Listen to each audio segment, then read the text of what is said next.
I am so incredibly excited to let you guys know about Growth Now Movement Live coming to Reading, Pennsylvania, May 30th to June 1st. That's going to feature some of my top guests, top performers, people who are willing to share their time, their information, and their knowledge with you to help you level up in all areas of your life. Go over to gnmlive.com and get your tickets today because it will sell out, guys. It is going to be an epic day of growing together and really helping each other reach our goals. I cannot wait to see you there. gnmlive.com to grab your tickets today. What is the secret to unlocking your full potential? What makes your idols any different than you? How do you become the person you've always wanted to be in life? This is where you get all of your questions answered. My name is Justin Shank, and I sit down with some of the most epic individuals who are changing the world with their actions in business and in life. We discuss how they did it, why they pushed themselves, and more importantly, how they were able to focus on continuous growth to achieve their dreams. Welcome to the Growth Now Movement. This week, I sit down with Phil Rosenthal. But I understand also that for you, the getting out of your comfort zone might just be you getting off the couch at all. And I understand that not everyone can travel overseas because of finances or whatever. That's why I do one American city every 6 to show you that you can travel in your own town, that it's a starting point, that you can at least do that. You can at least try the ethnic restaurant down the street that you've been afraid to go in because you don't know anything about Peruvian food. Phil is the brilliant mind behind the iconic sitcom Everybody Loves Raymond. He created, produced, and wrote the show for the whole 9 years that it was on the air. He's now the host of the Netflix show Somebody Feed Phil, where he travels the world and samples all kinds of food, which is a brilliant show. You guys need to go check it out. We have a lot of fun in this episode talking about the birth of Everybody Loves Raymond, how he isn't content with just sitting around doing nothing, and why he keeps striving to better himself, and his why behind making the show Somebody Feed Phil. Phil is truly a genuinely nice human being, and that comes through the television and his show, and definitely comes through in this podcast. I really think you guys will enjoy it. But before you listen any further, please hit that subscribe button wherever you're listening and join the movement. Now, without further ado, I give to you Phil Rosenthal. Phil, welcome to the Growth Now Movement, man. Hello! I am super jazzed up about this conversation. We were chatting a little bit before we started. First, I also want to point out that I said to you, I don't show this video to anybody. Doesn't mean I don't talk about what's in the video. So Phil is currently laying on his couch, relaxed, ready. Yeah. As soon as you said, we're not showing the Skype video, you use it for the Skype audio, I said, I am lying down. So as long as you're relaxed and ready to have a great conversation, I'm really excited to hop in. And, I'm going to start with something and then we'll get into your story. But the first question is, who is the genius who came up with the theme song to Somebody Feed Phil? Okay. So I scribbled some lyrics and I sent it to my favorite band, Lake Street Dive. Have you ever heard of them? Never. I want to tell your listeners to go, if you like that theme song, go get their albums because they're fantastic. You can see some of their videos on YouTube too. Lake Street Dive. So they took, my scribblings really and turned it into a great song. And in fact, the song was just nominated for an Emmy Award for Best Main Title Theme Song. I love that. Oh, hold on one second. Are you still there? I am. All right, perfect. So the sound got a little weird there for a second. But I love that because when I heard the theme song for the first time, I was like, theme songs like this don't exist anymore. Like I felt like it brought me back to a sitcom time where things were happy and good. Yeah. Yeah. That was on purpose. Yeah. And I'm thrilled with it. I think it's great. Yeah, it was amazing. And congratulations on the Emmy nomination for that, which is absolutely. I go around the house singing it to myself. It gets stuck in your head. So you hear it once. And so if you guys have never seen the show, once this episode is over, go to Netflix and turn it on. It is incredible. And people send me videos of their children singing the song. That's so cute. That's I really just cute. posted one on Instagram yesterday. I'll have to go check it out. That's amazing. Yeah. It's funny because I found your original show that's on Netflix, and it's called I'll Have What Phil's Having. And I just feel like your excitement for travel and food and all these things is so contagious. Like I watch it, I'm like, I need to know this guy. And it's funny because like people ask me or I get pitched all the time for people to be on my show, and people are trying to get on it, and they're like, well, if you're rejecting everybody, how do I get on your show? I go, honestly, I just interview people that I have that interest me, that I find somewhere, and I'm lucky enough that I reached out to you and you agreed, and I was like, cool, let's have a fun conversation. But how did this whole idea start, right? So your background is you're a comedy writer, right? So you wrote Everybody Loves Raymond, and you're the founder, producer, creator, writer, all that fun stuff. How did you get into this? And we'll get into that whole journey, but how did you get into this idea for a show? We did an episode of Raymond where we went to Italy. Ray, and that started because I asked Ray where he was going on his vacation in between seasons 1 and 2. And he said he was going to the Jersey Shore. And I said, that's nice. You ever been to Europe? And he said, no. Now he's 40 years old at this time. He'd never been overseas. And I thought, that's odd. Why not? And he said, I'm not really into other cultures, even his own culture, Italian. And that's when I thought, we got to do that episode where we send him over with that attitude and we send him back as me. I love that. He's been transformed by the wonder of traveling, and especially Italy, and the food in Italy, and the people in Italy, and the beauty of Italy. And I write the episode and we go and do it. And what I saw happen to the character, he got woke. I love that. I saw happen to the person. And that's when I thought, this is great. This is such a turn on. It's why I think we do what we do. I'm betting that you do what you do because you like turning people on to stuff you like. Yeah. So I thought, what if I could do this for other people? What if I could get people to travel? And the way that I thought I could do it was by showing you the best places in the world to eat. And the only thing that I have that differentiates me from other people in this genre is my stupid sense of humor. So that's what I bring to the table. And I don't know, it seems to be connecting with people. I get such nice response and such love from people all over the world write to me. It's so nice. Yeah, that's really great. And I like the authenticity, right? Like the fact that you have created something and you're doing something that you love. It's not like, I have to go do this, right? It's something that you wanted to do. No, it feels like a scam. It feels like I pulled off a heist. It's really fantastic. It's the most fun. I mean, I'm sitting here waiting to see if we're going to get to do more, and I can't wait to go again. I love it. Yeah, I imagine. And so like you've obviously from the show, you've been all over the world. Are these places you've been before and you're like, okay, I need to highlight them, or are some of these places brand new to you? Like what's that journey like? Both. If I'm trying to get you to travel, and most Americans, 2/3 of Americans don't have a passport. And that's including everyone who came to America with a passport. Okay. So if I'm trying to get you to travel, Mr. and Mrs. America, I'm going to start with Earth's greatest hits. So I'm starting with the most popular places on Earth and the ones that I think are going to be most accessible to Americans.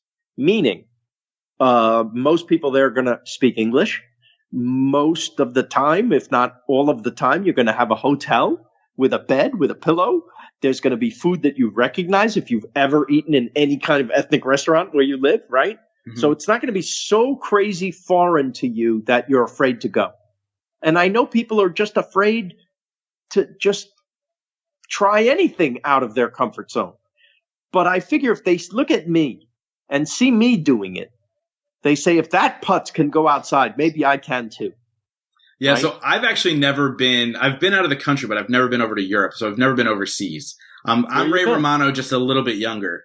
And so I would like to. And I think – so for me, like Germany is probably number one on the list because that's my heritage. I'm not Italian. Right. And Greece and Italy are probably right after that. Right. Have you ever been to Germany? I have. So what? Yeah, my parents are from Germany too. Nice. So what is it about Germany? Like if I were to go, right? So let's see how much you know about the food and culture there, right? So where should I go first? I guess Berlin, that's the world city, and Munich, I hear, is beautiful too. I haven't been there yet. I haven't been to Berlin either. I've been to Frankfurt. That's all. And Very I've only spent a couple of days there because I was passing through. But everywhere now has something you're going to love. It's like my brother says, everywhere has everything. Yeah. You can get a great meal anywhere now because of the internet. Some kid in Frankfurt, Germany can see what a chef is doing in Los Angeles and emulate that and use his local ingredients or her local ingredients and make it, specific to their culture, but yet with an influence. So the whole world is this one great mashup now of culture and cuisine. So we win when that happens. That's totally true. We were just talking about how in my small little town of Reading, Pennsylvania, we have what I feel is an amazing Jamaican food, right? And so this is somebody whose mother was Jamaican. He lived in New York and moved to Reading because Reading's a lot cheaper to live in than New York City. And he opened this amazing restaurant called House of Jerk Dread. So shout out to them. Wow. And it's just phenomenal. But you're absolutely right because we live in a world of people moving constantly and open to living in different countries and being able to hop on the internet and find out what's hot and happening right now. That's so right. So I love your story as well, because if you really think about your journey, right, you're sitcom royalty. And I wouldn't say royalty. I would. I mean, that's a show, and me growing up, that was a show that was on the air for 9 years? Yes, sir. To make it more than 1 year is amazing. To make it 9, you're now, you're playing, it's you, Seinfeld, Friends, who else, right? And so, I think you should call me Your Majesty. Well, Your Majesty. No, but honestly, like, so how did that whole journey begin? Were you into writing at a young age, and that's how it started, or comedy, or what? No, I didn't even know about writing. I thought, I'd watch sitcoms when I was a child. And I didn't know that there was writing and producing and directing. I just saw, Jackie Gleason and Art Carney and the Honeymooners, and I said, oh, I want to be them. So I just wanted to be funny. That's all. And so if I could make my parents laugh or my parents' friends laugh, I felt great, or I could stay up a little later and have some cake. It was great. And then in school, you start fooling around in class, and they say, okay, instead of fooling around in class, why don't you be in the school play? So then you're in the school play, and before you know it, you're a big star in junior high and high school, and then you say, "Oh, I'm going to go do this now. I'm going to major in theater in college." So that's what I did at Hofstra University, and then I graduated and moved into New York. And guess what? They're not standing around in New York City waiting for you to come out of college to start your career. They're like, "Yeah, get online, right?" Yeah. And so I struggled with that for a long time. And then some friends of mine and I wrote a show for ourselves to be in. And then another friend of mine came to my house with a word processor in 1988 and said, let's write a screenplay. I said, I don't know anything about a screenplay. I have no idea how to write one. And he said, well, I know the structure and you're kind of funny, so maybe we'll write it. And we wrote it and we sold it. We sold the first thing we ever wrote to HBO. That's amazing. Now, it never got made, but I went from eating tuna fish for dinner to eating whatever I wanted as a writer. I said, oh, maybe this is the way. So I moved to Hollywood and I started writing, and I got hired on sitcoms, and then I met this Ray Romano fellow and created a show for him. I love that. And it's so funny because you make it sound so easy. Hey, everybody, just start writing and send things to HBO and they'll pick you up. No, it's not. But here's what I can tell people. If you're interested in writing, keep a journal, because it's easier to write things down than to write. If I say to you, go write me a story, you're going to be like, oh no, what story do I write? But if you've been writing every day about the things that happen to you, and you look over what you wrote, there's a story in there. It may not be perfect, but at least you're not starting from a blank page. You start from some of the things that happened, and then with a little imagination, a little bit of work, you can turn it into something. And if you have any talent at all, it's going to come out. Yeah. The other thing I tell people is to take a class.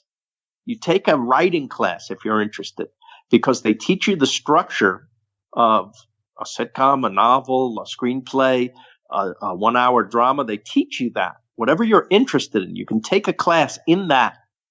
And at the very worst, you're going to come out of that class with a script, because that's going to be how they teach you. You're going to write a script, and they're going to shepherd you, and you're going to find your way that way. So always take a class and keep a journal. That's crazy. Obviously this podcast is a self-development podcast. Yes. And so often we talk about, journaling every single day and, writing down things of gratitude and all these things. And I've never thought about it in a sense of like, to write the things that happen to you down, to look back later and be like, this is really interesting. Right. Yes. Because it's more of in the self-development field, it's more like, hey, write it down so you can learn from, situations and these things and so on and so forth. But to look back at life and laugh a little bit. That's the key. Yeah. So I wrote a book about this very thing, about this, my journey and how Raymond came to be and the running of Raymond and how that all happens. I wrote it almost like a textbook, but I thought I had to make it entertaining too. So I hope it's funny. I think it is. You can download the audio of me telling it. It's called You're Lucky You're Funny, How Life Becomes a Sitcom. Okay?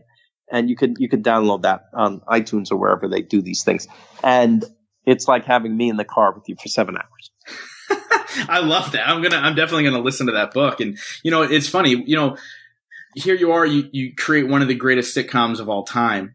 And now you're traveling the world. So why not more sitcoms? Why not still sticking with that? That's a great question. It's not that I've given up on that. It's just that the business changed in the time that I was doing Raymond.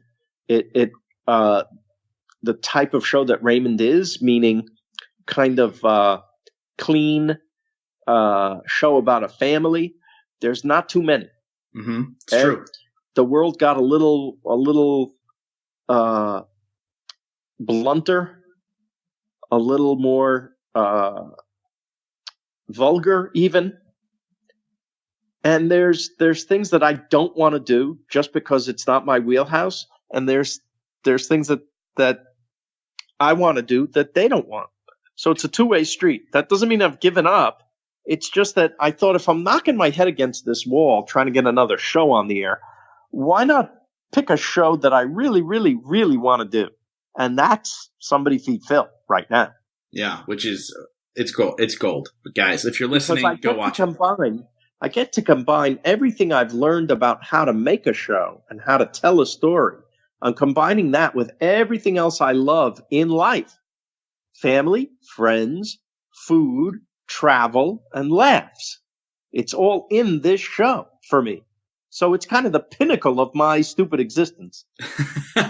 Well, here's the thing. Like you live so intentionally.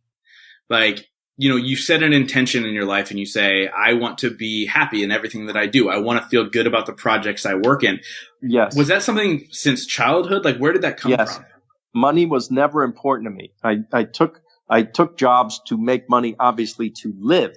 But once you earn a living, once you at least can sustain yourself, everything after that should be what you want to do, not what you feel will make you more money. Mm. So I've never made any creative decisions based on money, ever. I love that. And so, and honestly, I can only assume that Ray Romano was successful enough for you that you probably don't have to work another day in your life, right? But like, it's intriguing for me, the fact that you still have this idea to go, if I'm going to create something, I want to create something amazing. Like, you still want to work, you still want to be out there. Like, what's that driving force? Well, I remember a meeting once that I had with a network executive after Raymond, and I met him for lunch. And I had an idea, and I pitched him this idea. In the middle of me talking, he goes, wait, can I just ask you something? I said, sure. He goes, why are you still doing this? I said, what do you mean? He goes, why are you still pitching shows? I said, what do you mean? That's what I do. Why are you here? Right? I was kind of insulted. Just because I had a little success on that one show, I should lay in bed the rest of my life? This is what I do. And the reason I do it is because I enjoy it. right? I want to feel useful. I want to feel like I have something to contribute to the world. So, listen, does it mean that I have a lot to contribute? No, but I'm going to keep trying. Otherwise, it's over. Yeah. I'm not one of these people that goes out and plays golf and that's it. Yeah, that's true. I can't play golf, so I don't think I could ever retire just because I can't. I literally can't. It's the worst. I just got asked to play on a foursome the other day, and I was like, dude, you won't want me to play with you. He's like, oh no, we're all bad. I'm like, no, you don't understand.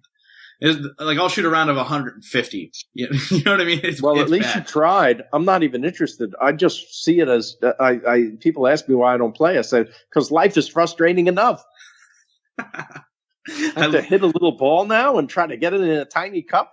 Are you crazy? I love it. Do you consider yourself a comedian? No. Comedians are very, very disciplined, and they're very, very brave, and I'm neither.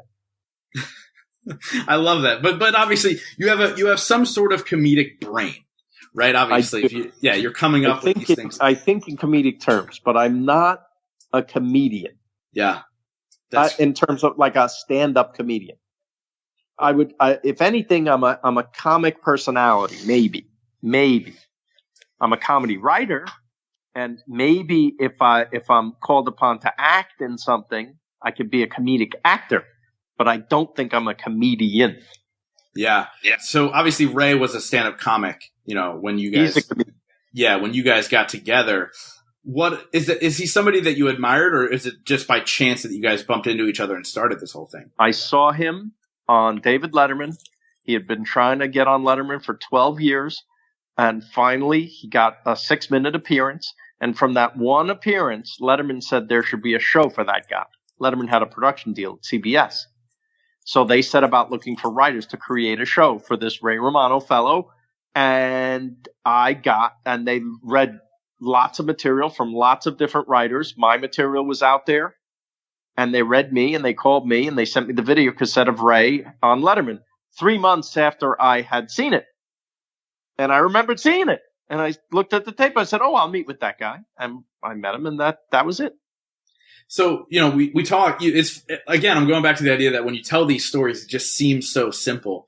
But what was the biggest challenge while coming up, in Hollywood and trying to make this thing work? You're like, oh, I wrote my first script, it got bought, and then I moved to LA, then I met Ray, and the rest is history. But what were some of the challenges that you kind of faced as you were pursuing your dreams? The years of not meeting Ray. There you go. So how many years was that, though, in context? I came to Hollywood in 1989, and I didn't meet Ray until 1995. So okay? 6 years of yes. Now I worked on terrible sitcoms, things you never heard of, that lasted 7 episodes and goodbye. Right? It was interesting to me. It was certainly better than what we call working for a living. Yeah. Because I was writing on sitcoms. But, everything's a struggle. And before I even came to Hollywood, I was a struggling actor in New York from 1981, the year I graduated college, to 1989 when I moved out to Hollywood and started working. Yeah. So all those years count as struggle. So yes, it's wonderful when it happens. And then, yes, it's like that old story. I was an overnight sensation after 10 years. Yeah, after 10 years of struggle. Right, yeah. Exactly. Because that's all we see, right? Let me tell you this. Between Raymond and Somebody Feed Phil is another 10 years. Yeah. Yeah, I didn't even think about that part of it. Yeah. You think, oh, my struggles are over. No. Again, you're right. Yes, I didn't have to work. That's true. But I wanted to. I wanted to get up every morning and not sit around the house. That gets to be lonely, depressing, awful, feelings of uselessness, feelings of sadness. You miss your friends that you worked on the show with for 9 years, your buddies. They're all working on other things. You want to work too. So you try to get stuff going, then you realize, oh, maybe this is good. What if that was it? What if that was my career? And now I'm finished at 45 years old, right? Yeah. I should retire. Right? Yeah, so I think that's interesting. You talk about like days of sadness and loneliness and all these things. Of course. You know, like, so what, I think sometimes in those moments, people tend to tap out and give up and say, oh, I guess I am a one-hit wonder. I guess I am these things. Like, what made you continue to push forward in those moments? Just having ideas, and staying social and having contacts still in the industry. And, you know, I can't say people didn't ask me to do stuff. They did. But I was choosy about it, and the things that I wanted to do, I don't know, they didn't want those, and I didn't want theirs. Yeah. So it was a back and forth. Part of it is my fault, and part of it is their fault. Yeah, sure, of course, but you can't say it's my fault if you're pursuing something that you're passionate about. Like that's number one. I mean, I'm on the same page with you from that standpoint. It's like, hey, look. No, their fault. Their fault is them turning me down when I have what I think is a good idea. Then I blame them. 100%. But I blame myself when I don't want their ideas. That makes total sense. Total sense. So Netflix, if I was willing to do what they wanted, I could have worked the whole time. True. That is true. There you go. By the way, they asked me now, how about a Raymond reboot? If I was willing to do that, I'd have another sitcom on the air right now. Yeah, that's not you don't ever want to do that. I really don't. First of all, Peter Boyle and Doris Roberts, they're not with us anymore. One of the boys isn't with us anymore. And I think that this rarely works. We don't ask athletes to run down the field at 70 years old and we're going to tackle you again, right? That's so true. I've never thought about it from that standpoint. You try to recreate this magic that was lightning in a bottle, and everything's different now. So you're saying Fuller House hasn't captured the magic of Full House? I'm not throwing you under the bus. Don't say anything. I'll never disparage another show, but there are you know what worked well, I thought? Forget the controversy. Roseanne. Because first of all, everyone was still alive. Mm-hmm. They got great writers together. It was easily updatable. And it just worked. It was great. I thought, it was totally entertaining and totally successful. Yeah. And then they blew it. or she did. Yeah, and that's a shame, and I agree with you too. And it's amazing how you said they were all still alive. Well, Dan Connor wasn't, but they brought him back. You find a way to do. No, but in real life, he was alive. Correct. Right. Yeah. So they could bring him back. So it worked out well. So Netflix, if you're listening, going back to Phil sitting around wanting to do something. He's sitting around wanting to do something. Let's greenlight that next season and let's get him traveling again because, the end of the day is this. You entertain the world, whether it's as a writer, a producer, or anything. And now as just being you traveling the world and eating this food, like you're entertaining the world. And that's much needed this day and age, and I after talking with you now, the theme song completely makes sense as far as why that is the theme song, right? And I'm a happy, hungry man. Dude, I love it. How do you eat all this food and stay so fit? Yes, good question. I pick my spots. That's what I tell people who want to go on a diet. I'm like, you don't need a diet. It's just pick your spots where you're going to eat like a pig and don't eat like a pig every meal. Like if you and I know we're going for steak on Friday, why would I have steak the rest of the week? Right? Yeah. I'm going to save up for make that special. We're adults. We don't need dessert after every meal. Right? It's true. We're not children. We don't need something sweet after every meal. You don't need to have a drink every day. You don't need to eat candy every day. Save it for the birthday party. Make it special. So also, I know it looks like I eat a lot on the show, but what you're seeing is 10 days of filming condensed into an hour. So that's a lot of meals condensed into 1 hour. And then that particular scene within that hour, that's probably all I ate that day, really. Right. You know how they make a dog food commercial? They starve the dogs, right? They don't let the dog eat until the commercial. I'm the dog. Phil, you're not allowed to eat. You're supposed to like this food. Has there ever been a moment where you pretended to actually like what you're eating? Never. There's no acting on the show. You see it on my face. I was blessed or cursed with this face, and I cannot play poker. I love it. That's it. It just shows on the face. I'm polite, but I think you can tell the difference between liking something and really, really liking something. Yeah, for sure. For sure. I like that. So what's been like your favorite food so far? Can you peg it down, or even favorite country to eat at, or what? Italy. I just have this affinity for Italy. Everybody's different. Everybody likes other things. That said, I've loved something in every place I've been. There's always, and to be honest, we're finding the best of that country. That's why we're going, to find the best, so that you will come. We want you to come. So people say, it looks like you like everything. Yeah, I like everything that I'm showing. Yeah. Otherwise, I wouldn't show it to you. I want you to get excited about the food the way I am, so that you will come, because I think I have a higher purpose, which is to get you to travel. The world would be so much better if we all could experience a little bit of someone else's experience.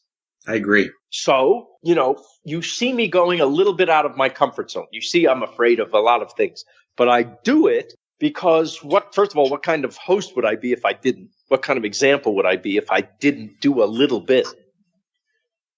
But I understand also that for you, the getting out of your comfort zone might just be you getting off the couch at all. And I understand that not everyone can travel overseas because of finances or whatever. That's why I do one American city every 6 to show you that you can travel in your own town, that it's a starting point, that you can at least do that. You can at least try the ethnic restaurant down the street that you've been afraid to go in because you don't know anything about Peruvian food, right? Yeah. But we all have the phone.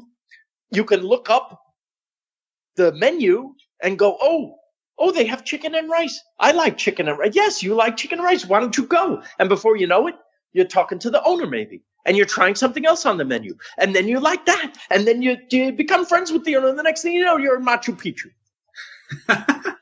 I absolutely love it. And I think that's important too. And I love how thought out the show is. Like one every 6 episodes, you're, in America to show, hey, you can go into their backyard and experience the world in some way, shape, or form. And I absolutely love that. So is it a similar plan going forward? Once Netflix, we're going to be positive because I know they will. Once Netflix greenlights this thing, do you already have a plan? Do you know where you want to go? Yep. So are you allowed to share that?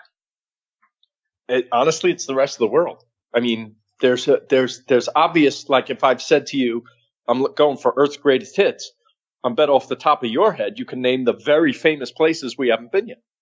Yeah. Right? For sure. So, London is one. Just in America, Chicago, we haven't been to yet. Right? Yeah.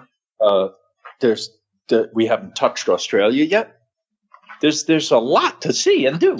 So I want to do it. I love that. I highly recommend if you go to Chicago to go to my friend Fabio Viviani's restaurant. He's got a number. I think he's got 4 or 5 of them in the city of Chicago.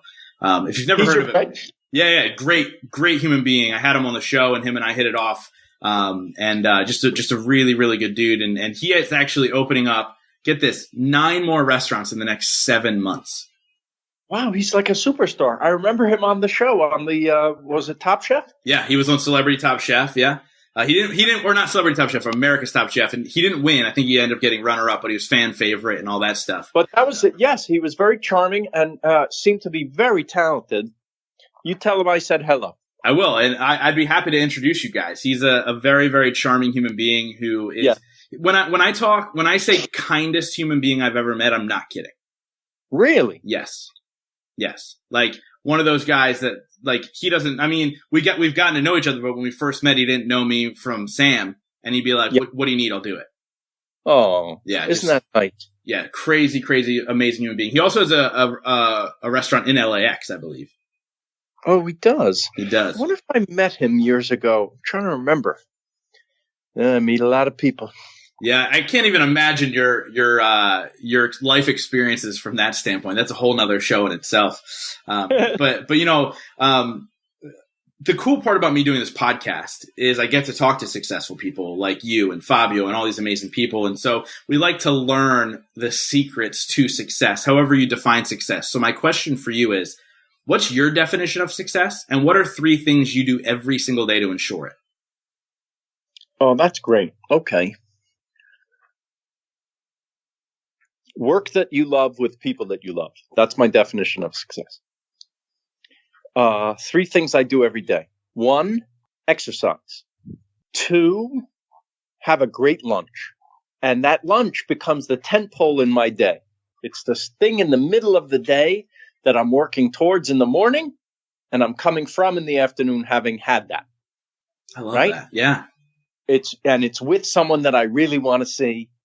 It's someplace new or someplace I love that's exciting. And 3 is, I think, family and friends time. Yeah.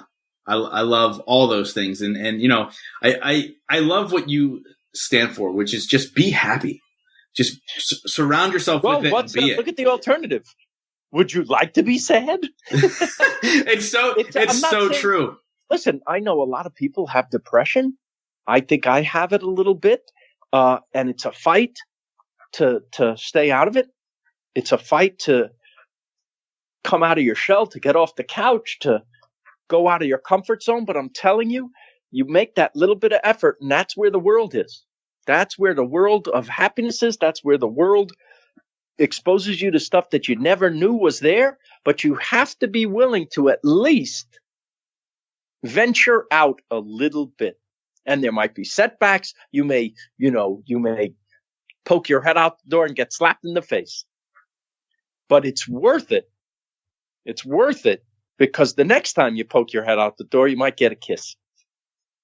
Yeah. Yeah. I loved how you worded all of that.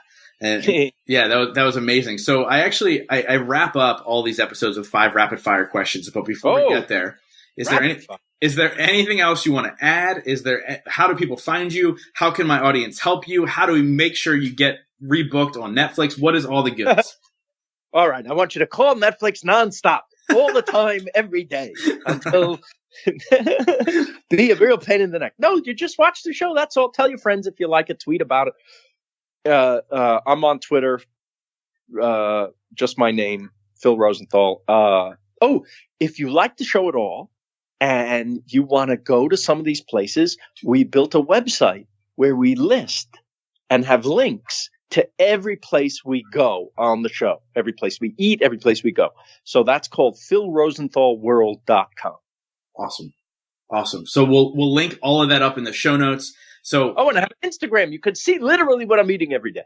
Yeah. By the way, his Instagram is very entertaining. I'm actually kind of upset that I didn't see the video that you posted about the girl singing or the little kid singing about the theme song. But I'll have to go back and look. It's very entertaining. You know, you said you worked out every day. Your trainer posted a video of you today. Yes, he's not funny. That's not funny what he posted. Actually, one of my good friends, actually the guy right behind my head, if I move my head, this guy, Justin Kavanaugh, is friends with your trainer. So, really? Yeah. So, because I said to Justin, I was like, I'm interviewing Phil Rosenthal. Have you ever heard of him? And he goes, yeah. He's like, my friend trains him. And I was like, that's hilarious. So, yeah. Yeah, I'm going to be the poster boy for Ben Bruno now. How long have you been training with him? This doesn't just happen by itself, ladies. I love that. By the way, if you guys, this won't be released because the stories disappear. The video from today was actually kind of funny. It disappeared? Well, it does disappear after 24 hours. Oh. So by the time this comes out, it won't be there anymore. See. But well, maybe I'll post it on the permanent Instagram. It's actually really, really funny. Dude, your facial expression when he says it is just perfect. It's perfect. So now we'll get into the 5 rapid fire questions. Some are fun, some are serious. I ask you this. Answer within one word or at the most one sentence. Are you ready? Yeah. Number 1, what is your favorite smell? Oh, chocolate. It's a good smell. If you were on death row, what would be your last meal? Childhood favorites. Hot dog, pizza. Really? Chicken. Yeah. Hamburger. I was expecting some Italian dish from an Italian restaurant specifically. Nope. I've thought about this and I realize, if it's your last meal and you're going to die, I think you need to complete the circle. You go back to childhood. I love it. Right? I love it. Yeah. So obviously you're a foodie, travel the world, eat all the best food in the world. So you know how important it is to break bread with incredible people. So my question for you is, if you could have dinner with anybody, living or dead, who would it be? Bruce Springsteen. Why? I'm a fan. I love that. How do you not? You got to connect with the guy. I've met him a couple times, but he's Bruce Springsteen, so he has a lot of friends. He's got some stuff to do, right? He's a little busy. Yes. At the end of your life, if you could only be remembered for one sentence, what would that be? He was nice and funny. Well, it seems to be very, very true after this conversation, which I love. And obviously this podcast is called the Growth Now Movement. So I wrap up every single episode with this one question, and that is, in your life, what has been your biggest moment of growth? Of growth? Having my kids. That forces you to grow. Suddenly, you're responsible for other people. Yeah. Phil, thank you so much, man, for taking the time out of your busy day to chat with me and my audience. And just thank you for putting a smile on my face. Every single time I hit play on those episodes and learn a little bit more about the world. And just thank you so much for what you do. It's my absolute pleasure. Believe me. Thank you. Thank you guys so much for being a part of the Growth Now movement. This is how you can really help me out. If you guys enjoyed this episode, please share it out on Facebook, Instagram, Twitter, all that fun stuff. And let's grow this movement to epic heights. And it's all going to be because of you guys. Thank you so much, and we'll see you next week.